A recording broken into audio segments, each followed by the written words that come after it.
ప్రభు అయిన యేసుక్రీస్తు నామమునకు మహిమ కలుగునుగాక. గత 2-3 వారాలుగా మనం యేసు ప్రభు యొక్క శిలువ ధ్యాన కూడికల్లో ప్రభు యొక్క ప్రేమను, ప్రభు మన ఎడల చూపించిన వాత్సల్యతను ధ్యానం చేస్తూ ప్రభు సన్నిధిలో మనం ఆరాధిస్తూ ముందుకు సాగిపోతున్నాం. ఈ వాక్య ధ్యానాల ద్వారా మన హృదయాలు ప్రభు కొరకు సిద్ధపరచబడినట్లుగా, ఆధ్యాత్మికంగా చైతన్యవంతులగునట్లుగా, ప్రభు ప్రేమను మరి లోతుగా గ్రహించినట్లుగా ఈ కూడికలు, ఈ సమయాన్ని సద్వినియోగపరచుకోవాలని ప్రభు పేరిట దేవుని సేవకునిగా నేను మనవి చేస్తున్నాను. ప్రభునందు ప్రియ దేవుని బిడ్డలారా, ప్రభు సన్నిధికి క్రమంగా వస్తున్న మనం ఎంతైనా ధన్యులం. ఎందుకంటే ప్రభువుకి మనం ఎంత దగ్గరగా వస్తే ఆయన అంత ఎక్కువగా గ్రహించగలుగుతాం. ప్రభువుని ఎంత ప్రేమించగలిగితే అంతగా ప్రభు యొక్క వాత్సల్యతను రుచి చూడగలుగుతాం. కనుక ఈ సమయాన్ని ప్రభు యొక్క వాత్సల్యతను రుచి చూడటానికి, ప్రభు యొక్క శక్తిని అనుభవించడానికి మనం వినియోగించుకునే వారిగా ఉండాలి. నేటి వాక్య ధ్యానం నిమిత్తం కొన్ని విషయాలు ఈరోజు మీ ముందుకు తీసుకురావాలని ఆశపడుతున్నాను. గత దినాల్లో మీకు దేవుడి చేత మనం వెలిగించబడిన వారం, దేవుడు మనం ఎలా ఉండాలని జీవించమని కోరుకున్నాడంటే మనం వెలుగుగా ఉండాలని ప్రభు ఆశించాడు అనేది మనం ధ్యానం చేస్తూ వచ్చాం. దానికి అనుబంధంగానే దేవుడు వెలుగుగా మనల్ని కోరుకున్నాడు. మన జీవితం వెలుగు సంబంధులుగా ఉండాలని ఆశించాడు. ఈ వక్రమైన జనం మధ్య మనం జ్యోతుల వలె ఉండాలని కోరుకున్నాడు. అయితే ఆ వెలుగుగా, ఆ జ్యోతులుగా ఈ లోకములో ఉన్నాం అని మనం అనుకున్నా, ఉండాలి అని మనం అనుకున్నా, ఎలాంటి జీవన విధానం ఈ లోకంలో మనం వెలుగు సంబంధులుగా మనల్ని పరిగణిస్తుంది, ఈ లోకంలో వెలుగు కలిగిన ప్రజలుగా మనం ఉంటాం, జ్యోతుల వలె ఉంటాం అనేది ఈరోజు మేము ముందుకు తీసుకురావాలని ఆశపడుతున్నాను. ఒక మాటలో చెప్పాలంటే వెలుగు సంబంధం లేక జీవన విధానం ఎలా ఉంటుందో ఈరోజు మీ ముందుకు తీసుకొస్తాను. దయచేసి నేటి వాక్య ధ్యాన నిమిత్తం ఎఫెసీయులకు రాసినటువంటి పత్రిక 5వ అధ్యాయము 8వ వచనం నుంచి చదువుతున్నాను. మీరు పూర్వమందు చీకటి అయి ఉంటురి, ఇప్పుడైతే ప్రభువునందు వెలుగై ఉన్నారు. వెలుగు ఫలము సమస్త విధములైన మంచితనము, నీతి, సత్యము వాటిలో కనబడుచున్నది. దేవుడు మిమ్మల్ని వెలుగుగా ఈ లోకంలో ఉండమన్నాడు. మీరు జ్యోతుల వలె ప్రకాశించాలనేది దేవుని యొక్క ఉద్దేశం. కనుక మీరు ఆ ఉద్దేశానికి అనుగుణంగా జీవించేవారైతే వెలుగు సంబంధులుగా నడుచుకోవాలి. మీరు ఇదివరకు చీకట్లో ఉన్నమాట వాస్తవమే, పాపంలో ఉన్నమాట వాస్తవమే. మనం అందరం పాపం చేసినటువంటి వారమే, సత్యానికి అందులుగా ఉన్నాం. దేవుని మార్గంలో మనం ప్రయాణం చేయక దేవుని మార్గం చూడలేనటువంటి అంధత్వం మనలో ఉంది. ప్రభు ప్రేమను గుర్తించలేని అంధత్వం మనలో ఉంది. ప్రభు యొక్క మహిమను చూడలేని అంధత్వం మనలో ఉంది. కానీ ప్రభు అయిన యేసుక్రీస్తు వారు మనలను వెలిగించాడు, వెలుగుగా దేవుడు మార్చాడు. చీకట్లోంచి దేవుడు మనను వెలుగులోనికి తీసుకొచ్చాడు. అయితే ఈ వెలుగులోనికి తేబట్టం అనేది ఎలా సాధ్యమైంది? కేవలం ఒక మాటతో కాదు, కేవలం ఏదో ఎలా లాపంగా అనేసినటువంటిది కాదు. కొలసీ పత్రిక 1వ అధ్యాయం 13వ వచనం మనం చూడగలిగితే, ఆ కొలసీ పత్రిక 1వ అధ్యాయం 13వ వచనంలో యేసు ప్రభు వారి మాట చూడండి. ఆయన మనలను అంధకార సంబంధమైన అధికారములో విడుదల చేసి తాను ప్రేమించిన తన కుమారుని యొక్క రాజ్య నివాసులుగా చేసెను. ఆ కుమారుని యందు మనకు విమోచనము అనగా పాప క్షమాపణ కలుగుచున్నది. ప్రభువు అయిన యేసుక్రీస్తు ద్వారా మనం అంధకార సంబంధమైనటువంటి క్రియల నుంచి, అంధకార సంబంధమైన పాపము నుంచి మనం వెలుగులోనికి తేబడ్డాం. అనగా ప్రభు దాని కొరకు తన ప్రాణాన్ని త్యాగం చేశాడు, రక్తాన్ని చిందించాడు, ఎన్నో శ్రమలకు వచ్చాడు, నిందలు అనుభవించాడు, మనల్ని చీకట్లోంచి వెలుగులోనికి తీసుకురావటానికి. ఇక్కడే మనం కొద్దిగా లోతుగా మనం గ్రహించినట్లయితే, ఇంతకీ దేవుడు మనలను వెలుగుగా ఉండమని ఎందుకు అన్నాడు? జ్యోతుల వలె ప్రకాశించాలని ఎందుకు కోరుకున్నాడు? మన జీవన విధానం వెలిగించబడిన వారిగా ఉండాలని ఎందుకు ఆశించాడంటే దానికి ఒక ఉద్దేశం ఉంది. ఏంటా ఉద్దేశం? 1 పేతురు పత్రిక 2:9 అంటాడు, మనము దేవుని సన్నిధిలో రాజులైన యాజక వంశము అన్నాడు. దేనికి? మీరు చీకటిలో నుంచి వెలుగులోనికి మనల్ని పిలిచిన కారణం ఏంటి? ఎందుకు మనల్ని పిలిచాడు దేవుడు? మీరు చీకట్లోంచి వెలుగులోనికి రావడం గల కారణం ఏంటంటే ఆయన గుణాతిశయములను ప్రచురము చేయుటకు రాజులైన యాజక వంశంగా దేవుడు మనలను ఏర్పరిచాడు. అంటే రక్షించబడిన మనందరికీ కూడా దేవుడు ఒక బాధ్యతను అప్పగించాడు. రక్షించబడిన మనందరం కూడా క్రీస్తుకు ప్రతినిధులుగా ఉండాలి. రక్షించబడిన మనందరం కూడా యేసు ప్రభువుని లోకంలో ప్రతిబింబించేలాగా మనం ఉండాలి. అలా ఉండాలి అంటే దేవుని శక్తి మనకు అవసరం. అంధకారములో ఉన్నవాడు, ఒక గుడ్డివాడు మరొక గుడ్డివానికి త్రోవ చూపిస్తాడా? తాను సత్యము నెరుగకే సత్యమును ప్రకటించగలడా? తాను వంకర మార్గంలో ఉంటూ తినని మార్గాన్ని ప్రకటించగలడా?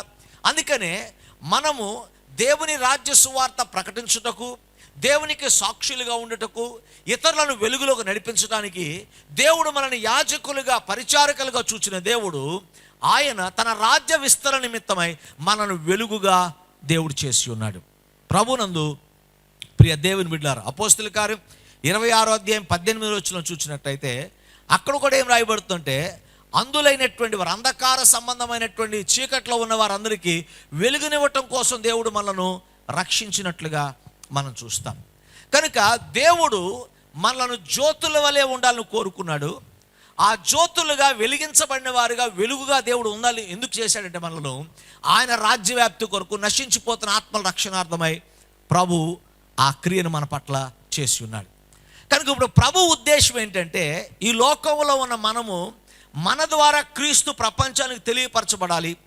మన ద్వారా వారి ఆత్మీయ అంధత్వం తొలగిపోవాలి, పాపం అంధకారం తొలగిపోవాలంటే ఆ మార్గాన్ని చూపించడానికి మనం వెలుగు సంబంధాలుగా బ్రతుకుతూ మన జీవితం వెలుగు సంబంధమైనటువంటిదిగా ఉండాలి. మనం వెలుగు నుంచి మాట్లాడుతూ చీకటి క్రియలు మనలో ఉంటే అది ఎలా సాధ్యమవుతుంది? అందుకనే నీవు వెలుగు సంబంధివి, క్రీస్తు ఉద్దేశాలు నెరవేర్చడానికి రక్షించబడిన పాత్రగా నేను ఉన్నానని చెప్పడానికి నీ జీవన విధానం మీద నిదర్శనం అవ్వాలి. అయితే ఆ జీవన విధానం ఏంటో పౌలు భక్తుడు ఈ పత్రికలోనే ఆయన రాస్తూ వచ్చాడు. చూడండి, చదవబడిన ఇదే వాక్య భాగాన్ని మనం చూస్తే అక్కడ 3 విషయాలు చాలా కూలంకుషంగా రాయబడినట్లుగా మనం చూస్తాం. ఎఫెసీ పత్రిక 5వ అధ్యాయం 9వ వచనం, వెలుగు ఫలము సమస్త విధములైన మంచితనము, నీతి, సత్యము వాటిలో కనబడుచున్నవి గనుక ప్రభువుకేది ప్రీతికరమో దాన్ని పరీక్షించుచు వెలుగు సంబంధుల వలె నడుచుకొనిడి. అంటే వెలుగు సంబంధులుగా మనం నడుచుకోవాలంటే ఇక్కడ 4 లక్షణాలు పౌలు భక్తుడు సంఘం నుంచి కోరుకుంటున్నాడు. ఏంటా వెలుగు సంబంధమైన క్రియలు?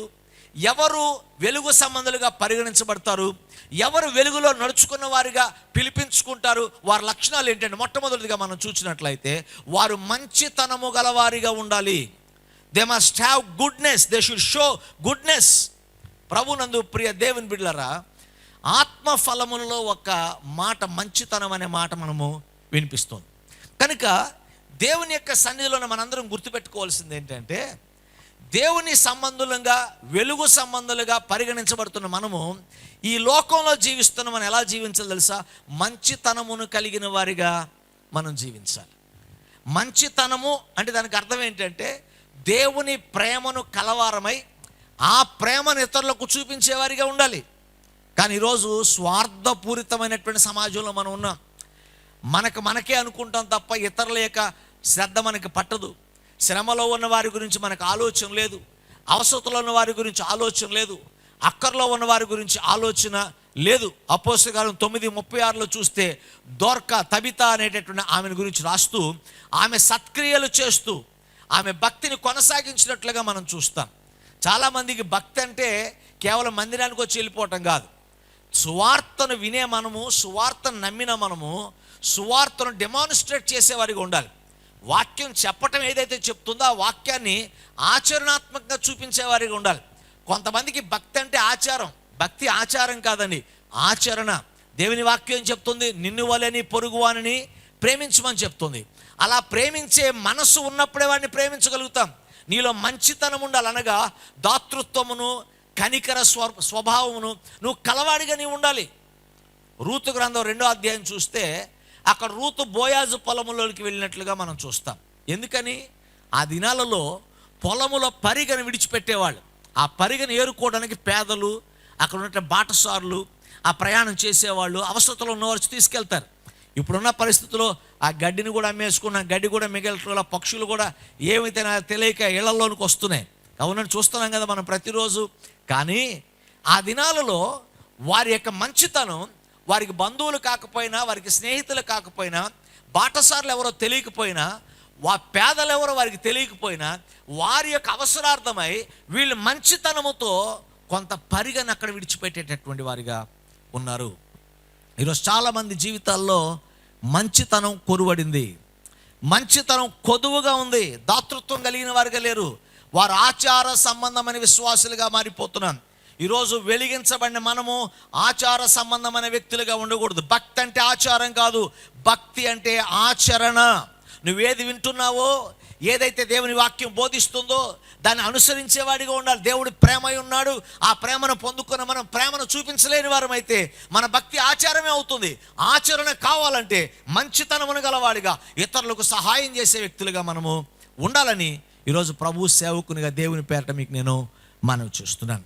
కనుక ప్రభునందు ప్రియ దేవుని బిడ్డలారా, మనము వెలుగు సంబంధాలమని సమాజం చూడాలంటే, మనం వెలుగు సంబంధాలమని ప్రజలు, దేవుడు మన నడవడికను గురించి మాట్లాడాలంటే, ఈ లోకంలో భక్తి చేస్తూ విశ్వాసంలో మనందరూ కూడా మంచితనాన్ని, సహృదయాన్ని, దాతృత్వాన్ని కలిగి ఇతరులకు సహాయం చేసే మంచి మనస్సు కలవారగా మనము ఉండాలి అనేదే పౌలు భక్తుడు సంఘానికి తెలియచేస్తున్నమాట.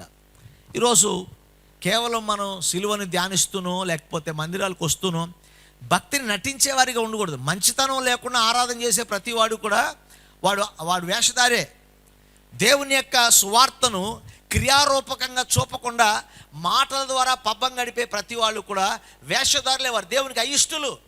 మనం వేషధారులుగా ఉండటం కోసం పిలవబడలే కానీ దేవుని చేత దేవుడు మనల్ని ఎందుకు వెలిగించాడు? మనము ఆయన రాజ్యవ్యాప్తి కొరకు, ఆయన మనం బూదిగంతముల వరకు ఆయన మంచితనాన్ని, ఆయన వెలుగును ప్రజలకు ప్రచురింపచేయటం కోసం మనం వెలిగించబడ్డాం. కనుక వెలిగించబడిన మన వెలుగు ప్రజలు చూడాలంటే మనలో మంచితనాన్ని ప్రజలు చూడాలి. దేవునికి మహిమ కలుగునుగాక.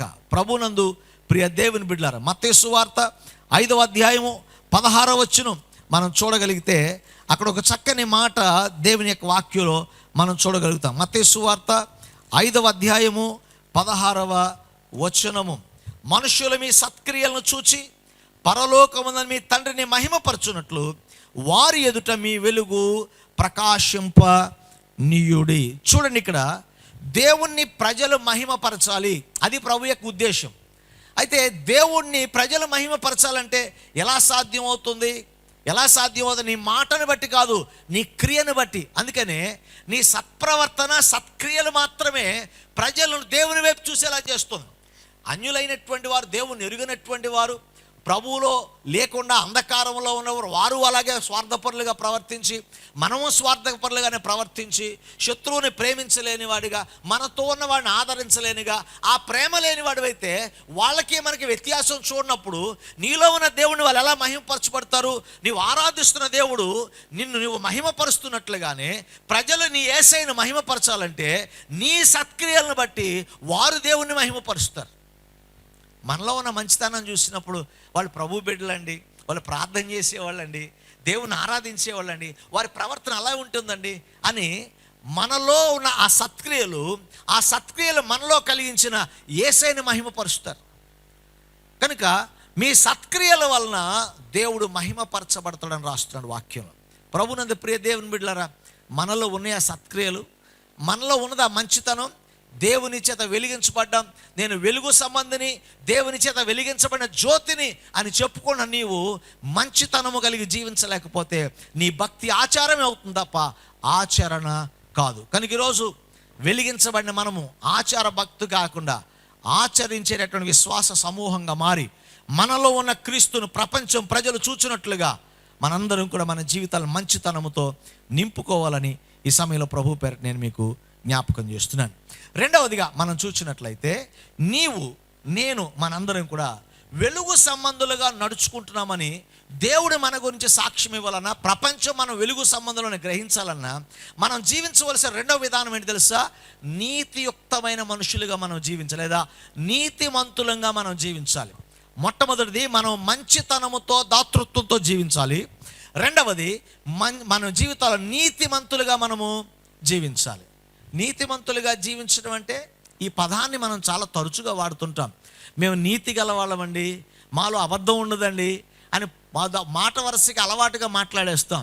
నీతి అంటే ఏంటి? దేవుడు నీతిమంతులుగా మనం నడుచుకోమని అంటే అర్థం ఏంటి తెలుసా?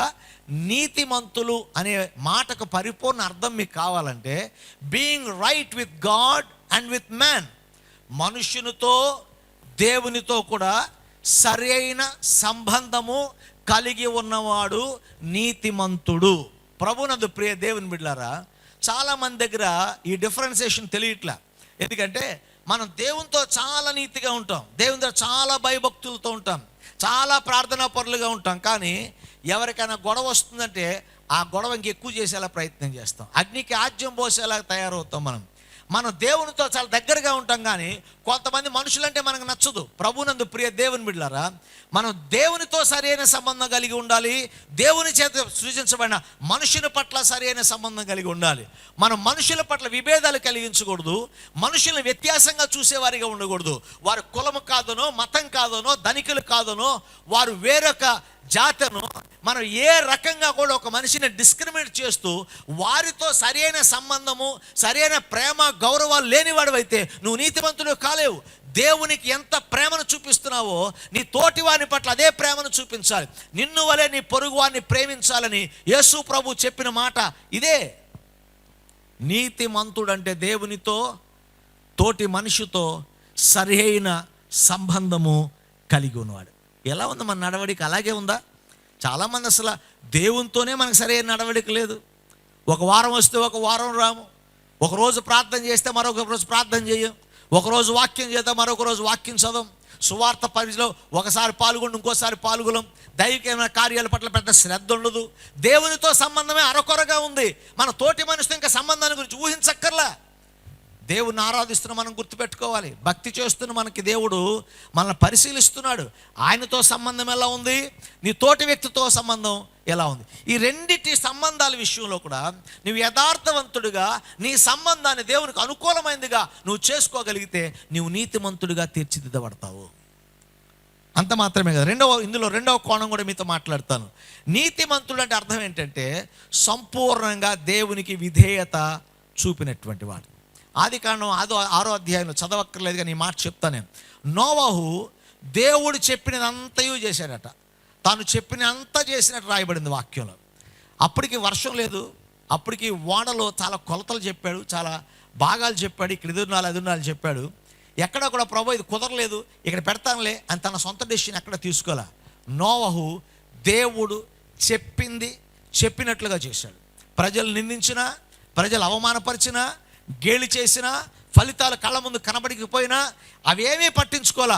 నాకు దేవుడు చెప్పాడు, దేవుని చెప్పిన మాటే నాకు శిరోధార్యమని దేవుని మాట సంపూర్ణంగా విధేయత చూపించాడు కనుక నోవహు నమ్మదగిన వ్యక్తిగా దేవుడు కనిపించాడు, అతన్ని నీతిమంతుడిగా దేవుడు తీర్చిదిద్దాడు. ఈరోజు మన జీవితాల్లో కూడా నీతిమంతులు అంటే ఎవరో కాదండి, సంపూర్ణంగా దేవునికి విధేయత చూపినటువంటి వారని ఈ సమయంలో మీకు జ్ఞాపకం చేస్తున్నాను. నీతిమంతులు అంటే పరిశుద్ధమైన జీవితం జీవించేవారు, లోకాన్ని పాపాన్ని అసహించుకునేవారు. యోసేపు పాపము నుంచి దూరముగా పారిపోయాడట. మనం పాపము చేయటం కాదు, పాపం ఉన్న చోటికి పరిగెడుతున్నాం. కానీ యోసేపు పాపము నుంచి దూరంగా పారిపోయాడు. పాపము చేయకుండా పాపాన్ని జయించాలంటే ఒక మార్గం ఏంటి తెలుసా? పాపం ఉన్న చోట మనం ఉండకూడదు. అదే కీర్తన 1 అంటాడు, దుష్టుని ఆలోచన చెప్పు నడువక, పాపుల మార్గమున నిలువక. అంటే వారున్నే చోట నీవు ఉండకూడదు. దుష్టుల సమాజంలో, దుష్టుల మధ్య నువ్వు ఉండకూడదు. ఎందుకంటే దుష్ట సహవాసము మంచి నడవడికను చెరుపుతుంది అని రాయబడుతుంది వాక్యంలో. అవును కదండి.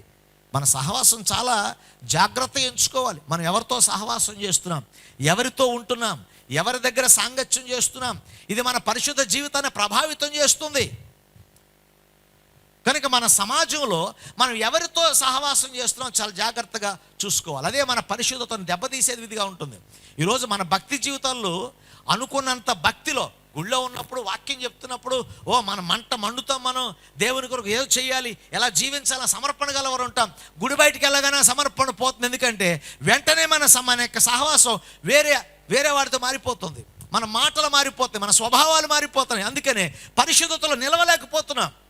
నీతిమంతుడు అంటే పరిశుద్ధమైన జీవితం జీవించేవాడు, పాపాన్ని అసహించుకునేవాడు, పాపం నుంచి దూరంగా పారిపోయేవాడు, దేవునికి అసహ్యమైన కార్యాన్ని అసహించుకునేవాడు, దేవుని కొరకు మాత్రమే జీవించి దేవుణ్ణి ప్రేమించేవాడు నీతిమంతుడు.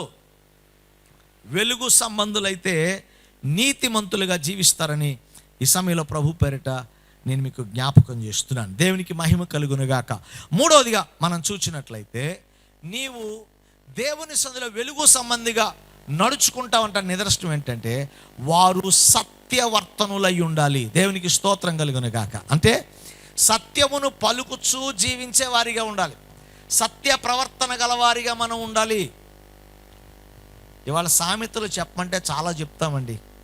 100 అబద్ధాలు ఆడైనా ఒక పెళ్లి చేయాలని, అంటే ఒక మంచి చేయటం కోసం అబద్ధం ఆడటం తప్పు కాదని మనమే జస్టిఫై చేస్తాం. కానీ అబద్ధం అనేది దేవుడు అలౌ చేసినటువంటి ఇది కాదు. ఏ సిన్, అది పెద్దదైనా చిన్నదైనా, God didn't allow any small or bigger sins. దేనికి కూడా దేవుడు అనుమతి ఇవ్వాల. కొండల పాలల్లో మరొక కొండ విషయం పక్కరా, ఒక చుక్క విషయం చాలు ఆ పాలంతటిని మలినం చేయడానికి. నీ జీవితంలో కూడా అంత పెద్ద పరిశుద్ధమైన జీవితంలో చిన్న పాపం చాలు నీ ఆధ్యాత్మిక జీవితాన్ని పాడు చేయడానికి, నీ భక్తి జీవితాన్ని నాశనం చేయడానికి. అలాగే అబద్ధం కూడా అది చిన్నదిగా అనిపించవచ్చు. ఎవరైనా కానీ అబద్ధానికి ఏ శిక్ష చేస్తారో, ఏ ప్రభుత్వంలో అయినా ఒక దండిస్తారు, లేదా ఒకరోజు జైలేస్తారు, ఒకరోజు తిడతారేమో, ఒకరోజు పనిష్ చేస్తారేమో. కానీ అబద్ధానికి దేవుడు వేసిన శిక్ష ఏంటో తెలుసా? మరణ శిక్ష. మీరు ప్రకటన గ్రంథంలో చదివితే నరకాగ్నికి వెళ్ళేవారి ఆ యొక్క జాబితాలో పిరికివారు, అబద్ధికులు కూడా ఉన్నారు, వేషధారులు ఉన్నారు. ప్రియ దేవుని బిడ్డలారా, అబద్ధికులు దేవుని దృష్టికి వారు మరణమునకు పాత్రులు, అగ్నిగుండములో వేయబట్టడానికి అర్హులు అని దేవుని వాక్యం రాయబడుతుంది. కానీ ఈరోజు ఇక్కడ ఉన్న మీరైనా నేనైనా కానీ అబద్ధం ఆడే ప్రతిసారి మనం నరకాగ్నికి ఆహుతి అవబోతున్నామని గుర్తుపెట్టుకొని సత్య ప్రవర్తన గలవారిగా మనం జీవించడానికి మన మనసులను సిద్ధపరచుకోవాలి. ఉందా మనలో ఆ సత్యం? ఈరోజు మనం ఎన్ని అబద్ధాలు ఆడాలో అన్ని అబద్ధాలు ఆడటానికి మనం పూనుకుంటున్నాం. అబద్ధం ఆడుతున్నప్పుడు దేవుడు మన మాట వింటున్నాడని భయం, కానీ దేవుని సన్నిధిలోనే అబద్ధాలు ఆడేవాళ్ళు ఉన్నారు. అమ్మ గుడికి ఎందుకు రాలేదని టక్మని ఒక అబద్ధం చెప్తారు. దేవుని సన్నిధి కార్యం చేయలేదంటే ఊరికి అబద్ధాలు చెప్తారు. అబద్ధం అనేది ఏదో మనకి తప్పించుకోవడానికి ఉపయోగించే ఆయుధం కాదు, నిన్ను నరకంలోకి నెట్టేసేటటువంటి శాపం. కనుక సత్య ప్రవర్తన కలిగి ఉన్నవాడు వెలుగు సంబంధి. నువ్వు వెలుగు సంబంధిగా పిలువబడాలంటే సత్యవర్తనుడిగా ఉండాలి. సత్యవర్తమైన ప్రవర్తన మన కుటుంబంలో, మన సంఘంలో, సమాజంలో ఇతరులతో మనకు ఒక బలమైన సంబంధాన్ని ఏర్పరుస్తుంది. అబద్ధికుడు నాడు అక్కడ మాటలు ఇక్కడ మాటలు ఇక్కడ చేరుస్తాడండి, వాడితో మాట్లాడొద్దు అంటాడు. కానీ కొంతమంది సంఘాల్లో, కుటుంబాల్లో అందరూ అలాగే ఉన్నాం. కనుక దేవుని వాక్యం ఏం చెప్తుంది? సత్య ప్రవర్తన గలవాడైతే వారి సంఘంలో, కుటుంబంలో, సమాజంలో వారు మంచి సాక్ష్యాన్ని కలిగి అందరితో సత్సంబంధం కలిగిన వారిగా వాళ్ళు ఉంటారు. సామెత గ్రంథం 12:22లో మనం చూస్తే, దేవుడు గాడ్ డిలైట్స్ ఇన్ ట్రూత్ఫుల్నెస్. దేవుడు సత్యమందు ఆనందించేవాడు, సత్యము పలుకువాని యందు ఆనందించేవాడు. దేవుణ్ణి ఆనందపరచాలంటే నువ్వేదో గుళ్ళు గోపురాలు కట్టక్కర్లా, ఆ కానుకలు ఈ కానుకలు నైవేద్యాలు చెల్లించక్కర్లా. నువ్వు చేయవలసిన పనుల్లో ఒక్కటే, నువ్వు సత్యము పలుకుతూ యథార్థవంతుడిగా జీవిస్తే నువ్వు జీవించిన యథార్థమైన జీవితం ప్రభువుని సంతోషపరిచేదిగా ఉంటుంది. కనుక ఈరోజు దేవుని సన్నిధిలో ఉన్న మనందరం కూడా గుర్తుపెట్టుకోవాల్సిన అద్భుతమైన సత్యం ఏంటో తెలుసా? మన జీవితాలు దేవుని చేత వెలిగించబడింది, మనం వెలుగులో నడుచుకోవాలని. ఆ వెలుగులో నువ్వు నడుస్తావంటే నిదర్శనం ఏంటంటే నీ సత్య ప్రవర్తన. చూడండి, సత్యంగా జీవించేవాడిని ఎంతమంది ఎన్ని కుటిలమైన ప్రయత్నాలు చేసినా వారిలో నేరాన్ని స్థాపన చేయలేరు. దానియేలు గ్రంథం 6:4 చదివితే, దానియేలు మీద నేరం మోపాలని, నింద మోపాలని శతవిధాలా ప్రయత్నం చేశారు, కానీ ఆయన మీద నేరం మోపడం ఎవరి వల్ల కాదు. ఎందుకంటే ఆయనలో అసత్యం లేదు. ఇక్కడొక మాట అక్కడొక మాట లేదు. నలుగురిలో ఒక మాట, తన రహస్యమందు ప్రార్థన చేసుకున్న ఒక మాట లేదు. తాను ఏం ప్రార్థన చేశాడో సమాజంతో అదే మాట్లాడాడు. దేవునితో ఏ ఒడంబడిక చేశాడో ప్రజల దగ్గర అదే ఒడంబడిక చేశాడు. కనుక అతనిలో ఏ తప్పు లేదు, ఏ నేరారోపణ చేయబడలేదు, ఏ నేరమునకు అతను దొరకలేదని ఇన్ఫ్యాక్ట్ తప్పించుకున్నాను కాదు, ఆ నేరం అబద్ధ ప్రవర్తన లేదు కాబట్టి అందులో ఆయన్ని అబద్ధం చూడలేకపోయారు. పరిసయ్యులు అక్కడున్న మతాధికారులు, అక్కడ ఉన్నటువంటి యూదా నాయకులందరూ యేసు ప్రభుని సిలువ వేయాలని యేసు ప్రభుని అక్కడ తీసుకెళ్తే పిలాతు చెప్పిన మాట ఏంటి తెలుసా? ఈయనేందో నాకు ఏ దోషము నాకు కనిపించలేదు, ఆయన అబద్ధం ఆడినట్టుగా ఎక్కడ రుజువు లేదు, ఆయన మాట మార్చినట్లుగా ఎక్కడ రుజువు లేదు. దేవుని పిల్లలమైన మనము, ఆయన శిష్యులమని చెప్పుకున్న మనము, ఆయన ఆరాధిస్తున్న మనం ఎందుకు అబద్ధాలు మాట్లాడుతున్నాం? మనం ఎందుకు ఇక్కడ మాటలు అక్కడ మాటలు ఇక్కడ ఎందుకు చెప్తున్నాం? మనలో ఎందుకు సత్య ప్రవర్తన లేదు? మనలో ఎందుకు యథార్థమైన ప్రవర్తన లేదు? యథార్థవంతులకు చీకటిలో వెలుగు కలుగుతుందని రాయబడుతుంది.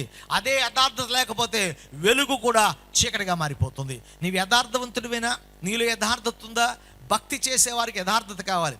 సత్య ప్రవర్తన కలిగిన వాడు యథార్థవంతుడు, వానికి చీకట్లో వెలుగు కలుగుతుంది. కానీ నువ్వు సత్య ప్రవర్తన లేక మాటలు మారుస్తూ ఇక్కడ అక్కడ చెప్తూ నీ జీవనాన్ని కొనసాగిస్తే నీ వెలుగు కూడా చీకటిగా మారిపోతుంది. కనుక యథార్థవంతుడిగా సత్యవర్తనుడిగా జీవించడానికి మనం ఇష్టపడాలని సమయంలో మీకు జ్ఞాపకం చేస్తున్నాను. అదే వెలుగు సంబంధుల యొక్క నడవడిక. 3 విషయాలు మీకు జ్ఞాపకం చేశాను. దేవుని సన్నిధిలో మనం వెలుగు సంబంధులుగా నడుచుకోవాలంటే మొట్టమొదటిదిగా మనం ఎలా ఉండాలి? మంచి సత్క్రియలు గలవారిగా ఉండాలి, మంచితనాన్ని కలిగిన వారిగా ఉండాలి. రెండవది నీతిమంతులుగా జీవించాలి. మూడవది సత్య ప్రవర్తన గలవారిగా జీవించాలి. నాలుగవదిగా మనం చూసినట్లయితే దేవునికి ఏది ప్రీతికరమో అది తెలుసుకొని దాని ప్రకారం నడుచుకోవాలి. అనగా దేవునికి ఇష్టలైన వారిగా నడుచుకోవాలి, దేవునికి ఇష్టమైనవి చేస్తూ నడుచుకోవాలి. అది వెలుగు సంబంధుల యొక్క జీవన విధానమై ఉండాలి. మనం దేవుడి దగ్గర ఉంటూ, దేవుని భక్తి చేస్తూ, ప్రార్థన చేస్తూ, మందిరాలకు వస్తూ, సువార్త ప్రకటిస్తూ, ఆయనకి ఇష్టమైనవి కాకుండా మనకిష్టమైనవి చేసుకున్నప్పుడు దేవునికి ఇష్టం ఎలా ఉంటాం? భక్తి చేసే వాళ్ళందరం గుర్తుపెట్టుకోవాల్సింది ఏంటంటే, మన ఇష్టం నెరవేర్చుకోవడం భక్తి చేయట్లే. మనం దేవుని ఇష్టాన్ని నెరవేర్చడం కోసం మనం భక్తి చేస్తున్నాం. మనం దేవుని ఇష్టాన్ని నెరవేరిస్తే దేవుని చిత్తంలో మనం ఏ ఇష్టాలు ఉన్నాయో అవి నెరవేర్చడం ప్రభు చేస్తాడు. మన పని దేవుడు చేస్తాడు. ప్రభు అంటే నువ్వు పాపాన్ని కోరుకొని దేవునికి ఇష్టమైనవి చేసి పాపాన్ని చేస్తే ఆ పాపం నెరవేరుస్తాడని కాదు. అసలు దేవునికి ఇష్టమైనవి చేసేవాడు పాపం ఎందుకు చేస్తాడు? పాపపు ఆలోచనలు ఎందుకు వస్తాయి? పాపపు కోరికలు ఎందుకు వస్తాయి? దేవునికి ఏది ప్రీతికరమోనో అది చేస్తూ జీవించాలి. అనగా ప్రభువుకి ఇష్టమైన వాటిని చేస్తూ మనం జీవించాలి. ఏంటి ప్రభువుకి ఇష్టం? సాధారణ ఎవరైనా మా ఇంటికి వస్తే నాకు ఏదైనా తేవాలని, నాకు ఏది ఇష్టమో తెలుసుకుంటారు. నేను ఎవరిని ఇంటికి వెళ్తే నాకు ఏది ఇష్టమో అది పెట్టడానికి ప్రయత్నం చేస్తారు. ఇది మానవ సహజం. మనం ఎవరిని గెస్ట్ని పిలిచినా అదే ఫాలో అవుతూ ఉంటాం. కానీ భక్తిలో మాత్రం దేవుని దగ్గరికి వచ్చి మన ఇష్టమే చేసుకోవాలనుకుంటాం, మన విషయాల్లో మన చిత్తమే జరిగించుకుంటాం. మరి దేవుడు ఎందుకు మన మధ్య అలంకారప్రాయంగా యేసుక్రీస్తు గృహానికి అధిపతి అంటాడు? అధిపతి అంటే ఆయన ప్రకారం నడిచే కుటుంబం అని. కానీ అలా లేదు మన జీవితాలు. మనం చెప్తాడు యేసు నా రాజు అంటాం. రాజు అంటే ఆయన పరిపాలించేవాడు, ఆయన పరిపాలనలో ఉన్నవాడు. ఆయనకి ఇష్టం వచ్చినట్టుగా జీవిస్తామా? నువ్వు నీ సొంత ప్రయత్నాలు చేస్తూ ఆయన పరిపాలనలో అని చెప్పుకుంటామా? మనం రాజు ఏలుబడిలో ఉన్నప్పుడు రాజు ఇష్టానికి అనుకూలంగా మనము నడుచుకోవాలి. దేవునికి ఏది ప్రీతికరం, దేవునికి ఏది ఇష్టం, ఏ నైవేద్యాన్ని దేవునికి అర్పిస్తాం, ఎంత కానుకిస్తే దేవునికి ఇష్టం. అందుకే చాలామంది కానుకలు తీసుకొచ్చేస్తారు. కానుక తీసుకొచ్చి కానుక ఇచ్చేస్తే దేవుడు మెచ్చుతాడు, కొబ్బరికాయలు ఇచ్చేస్తే దేవుడు మెచ్చుతాడు, బంగారం ఇస్తే దేవుడు మెచ్చుతాడు. అది నీ అర్పణ, నీ ప్రేమ కొద్ది ఇచ్చి నువ్వు దీవించబడతావు, అది వేరే సంగతి. కానీ దేవుని సన్నిధిలో ఇష్టమైంది నీ వెండి బంగారాలు ధనధాన్యాలుగా దేవునికి కావాల్సిందని తెలుసా? విశ్వాసము. హెబ్రీ పత్రిక 11:6 రాయబడిన మాట, విశ్వాసము లేకుండా దేవునికి ఇష్టలుగా ఉండుట అసాధ్యము. అంటే దేవుడు కోరుకునేది మన జీవితంలో విశ్వాస సంబంధమైన జీవితం. అంటే దేవునిపై ఆధారపడిన జీవితం, దేవుడు చేయగలడని ఆయన శక్తి యందు నమ్మిక ఉంచినటువంటి జీవితం. అబ్రహాము దేవుని నమ్మాడు గనుక అబ్రహాము సంతానం కలుగుతున్న నమ్మి తన స్వదేశాన్ని విడిచిపెట్టాడు. ప్రభునందు ప్రియ దేవుని బిడ్డలారా, విశ్వాసముతో జీవించేవారంటే దేవునికి ఇష్టం. విశ్వాసం మనల్ని ధైర్యం కలిగి చేస్తాం. విశ్వాసంతో జీవించేవారిని ప్రభు విడిచిపెట్టడు. అంటే ఎందుకని? ఆయనకి ఇష్టమైన ప్రవర్తన విశ్వాసమైన ప్రవర్తన. నాకు నా దేవుడు ఉన్నాడు, నా యుద్ధాన్ని నా దేవుడు చేస్తాడు, నన్ను దేవుడు పోషిస్తాడు, నన్ను దేవుడు నడిపిస్తాడని సమస్తము ఆయనపై ఆధారపడే విశ్వాస జీవితం ఎవరికి ఉంటుందో అలాంటి విశ్వాస జీవితం ప్రతి వారి జీవితాల్లో కూడా ప్రభువు వారిని ఆశీర్వదించక మానడు. వెలుగు సంబంధులైన వారు ఎలా నడుచుకుంటారో తెలుసా? విశ్వాసముతో నడుచుకుంటారు. దేవునికి మహిమ కలుగునుగాక. హల్లెలూయా. రెండవదిగా మనం చూసినట్లయితే వెలుగు సంబంధంలో నడవడిక ఎలా ఉంటుంది తెలుసా?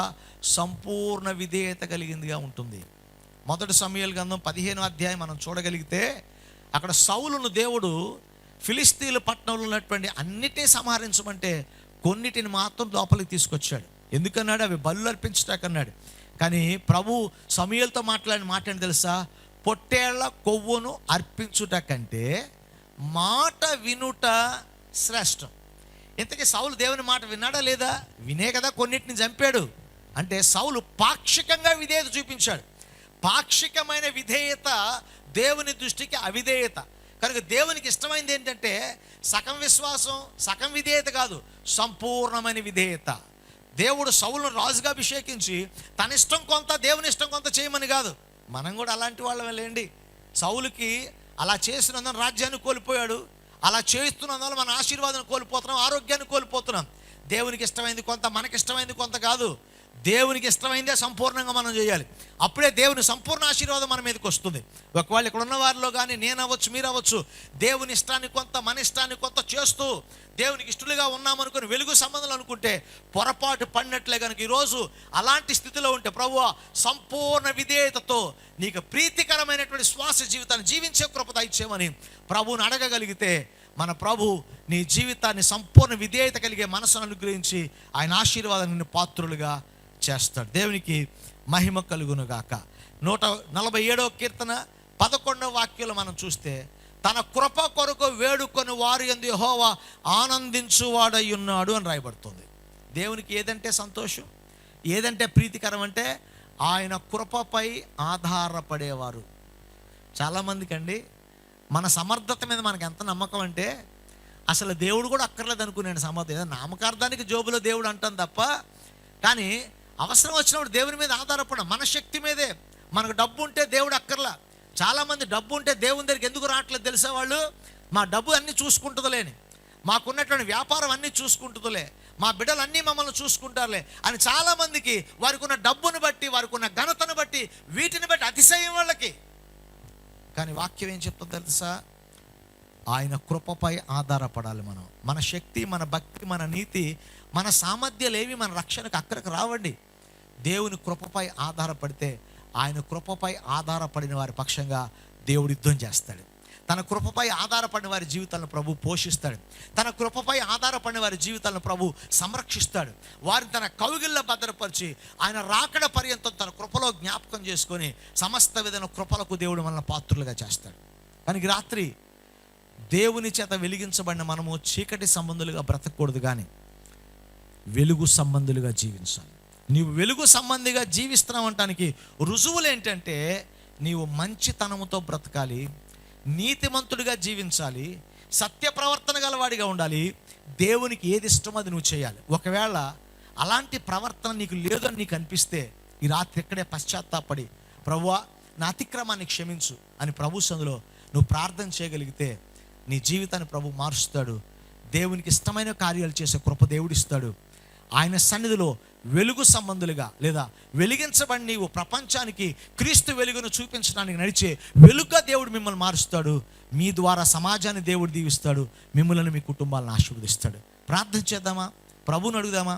ఆయన సహాయాన్ని కోరుకుందాం. యేసయ్యా నా అతిక్రమాలు క్షమించయ్యా, అనేకసార్లు నా సొంత ఇష్టాన్ని నెరవేర్చానయ్యా, సంపూర్ణంగా విధేయత చూపించలేదు ప్రభా, విశ్వాసం స్వల్పమైనదిగా ఉన్నది తండ్రి, నీతి లేకుండా బ్రతికానయ్యా, నా జీవితంలో సత్య ప్రవర్తన లేకుండా బ్రతికానయ్యా, మంచివాడిగా కాకుండా స్వార్థపరుడిగా బ్రతికాను తండ్రి, నన్ను క్షమించు అని ప్రభు దగ్గర చెప్పగలిగితే ఈరోజు అలా పాపాన్ని ఒప్పుకొని దాన్ని విడిచిపెట్టి ప్రభు పాదాల దగ్గరికి వచ్చి మంచివాడిగా బ్రతకడానికి తీర్మానం చేసుకొని, సత్య ప్రవర్తన కలిగి ఉండడానికి తీర్మానం చేసుకొని, నీతియుక్తంగా జీవించడానికి తీర్మానం చేసుకొని, ప్రభువుకి ప్రీతికరమైన వాటిని చేయడానికి తీర్మానం చేసుకుంటే ఈ రాత్రి ఈ సమయంలో ప్రభు తన కృప నీపై మెండుగా ఉంచుతాడు. ఆయన దీవెన నీపై మెండుగా ఉంచుతాడు. ఆయన కనికరం నీ మీద, నీ కుటుంబం మీద సమృద్ధిగా కృమ్మరిస్తాడు. ఈ సిలువను ధ్యానిస్తూ ప్రభు ప్రేమను తలపోసుకునే సమయంలో మన జీవితాలను ప్రభువుకి అప్పగించుకుందాం. ఆయన సందులో ప్రార్థన చేద్దాం. అందరూ కూడా మోకరించగలిగిన వారు మోకరించి, నిలవబడిన వారు నిలవబడండి. కొద్దిసేపు అందరూ దేవునికి స్తుతియాగము చెల్లిస్తూ, యేసయ్యను మహిమపరుస్తూ, యేసయ్య నామాన్ని ఘనపరుస్తూ ప్రభువుని స్తుతిద్దాం. హల్లెలూయా, హల్లెలూయా, స్తోత్రం, స్తోత్రం, స్తోత్రం, స్తోత్రం. ప్రభుతో ఒక ఒడంబడిక చేద్దాం, ప్రభుతో ఒక నిబంధన చేసుకుందాం. ప్రేమగల తండ్రి, పరిశుద్ధుడైన దేవా నీకు స్తోత్రం. ఈ సమయంలో నాయన నీ బిడలమని మేమందరం నీ సన్నిధానంకి వచ్చి ప్రార్థన చేస్తున్నాం. దేవా, మమ్మల్ని వెలుగుగా మార్చినందుకు వందనాలు. అంధకార క్రియలతో మేము నశించిపోకుండా, అంధత్వంలో మగ్గిపోకుండా, చీకటిలో మేము మగ్గిపోకుండా మమ్మల్ని కనికరించి నీ వెలుగులోనికి నీ త్యాగం ద్వారా తీసుకొచ్చారు. మీకు స్తోత్రం. నీ ఉద్దేశాలు నెరవేర్చడానికి మమ్మల్ని వెలుగు సంబంధంగా ఈ లోకంలో ఉండమన్నావు తండ్రి. అలాంటి జీవన విధానం కలిగి ఉండటానికి ఎలా ఉండాలో మాతో మాట్లాడారు. మీకు స్తోత్రం. నీతితో, భక్తితో, సత్యముతో, మంచితనముతో, నీకు ఇష్టమైన వాటితో మేము అలాగూ సత్య ప్రవర్తన గలవారిగా ప్రభువా, వెలుగు సంబంధులుగా జీవించే కృప మాకు దొరుకుతుందని మాకు తెలియజేసిన దేవా, నీ వాక్యం విన్న మేము వాక్యానుకూలంగా జీవిస్తూ నిన్ను మహిమపరిచే భాగ్యం దయచేయండి. ఈ రాత్రి బలహీన స్థితిలో ప్రతి బిడ్డను స్వస్థపరచండి. మీ దీవెనలు ప్రతి కుటుంబానికి దయచేయండి. నీ మేలులతో ప్రతి వ్యక్తిని నింపండి ప్రభువా. నీ ఆశీర్వాదాలకు వారసులుగా చేసి మీరే మహిమ పొందమని, నీ కార్యాలు మా జీవితంలో అనుగ్రహించి సహాయం చేయమని యేసు అతి శ్రేష్టమైన నామమున అడిగి వేడుకొని ప్రార్థిస్తున్నాము తండ్రి. ఆమేన్. మన పరమ తండ్రి అయిన దేవుని ప్రేమ, కుమారుడైన క్రీస్తు కృప, పరిశుద్ధాత్మ దేవుని యొక్క అన్యోన్య సహవాసము, సమాధానం కూడి వచ్చిన మనకు ఆయన నామమును ప్రేమిస్తున్న సకల పరిశుద్ధులందరికీ ఇప్పుడు ఎల్లప్పుడూ సదాతుడే నడిపించునుగాక.